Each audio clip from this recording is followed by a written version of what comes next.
Sepanjang periode September, Satuan Reserse Narkoba Polres Oku berhasil ngaman ke-17 tersangka beserta dengan sejumlah barang buktinya. Selanjutnya, kepolisian menghimbau masyarakat untuk tetap berperan aktif juru mencegah peredaran narkoba.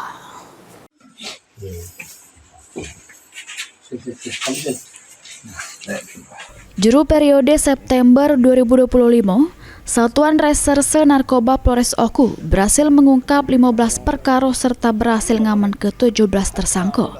Ke-17 tersangka tersebut 5 diantaranya merupakan bandar, sedang ke-12-nya lagi merupakan pengedar. Ke-17 tersangka diaman ke polisi di lokasi yang berbeda-beda. Dikatakan Kasat Narkoba Polres Oku, Ibtu Deka Saputra.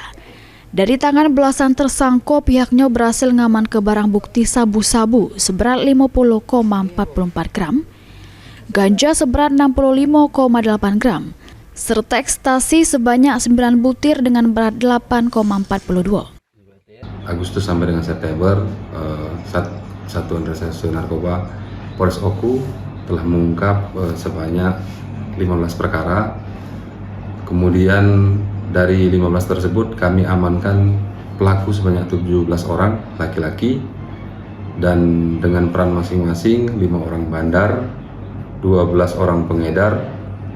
Dan dari ungkap kasus tersebut kami mengamankan barang bukti narkoba sabu-sabu seberat 50,44 gram, daun ganja seberat 65,8 gram, dan ekstasi 9 butir dengan berat 8,42 gram.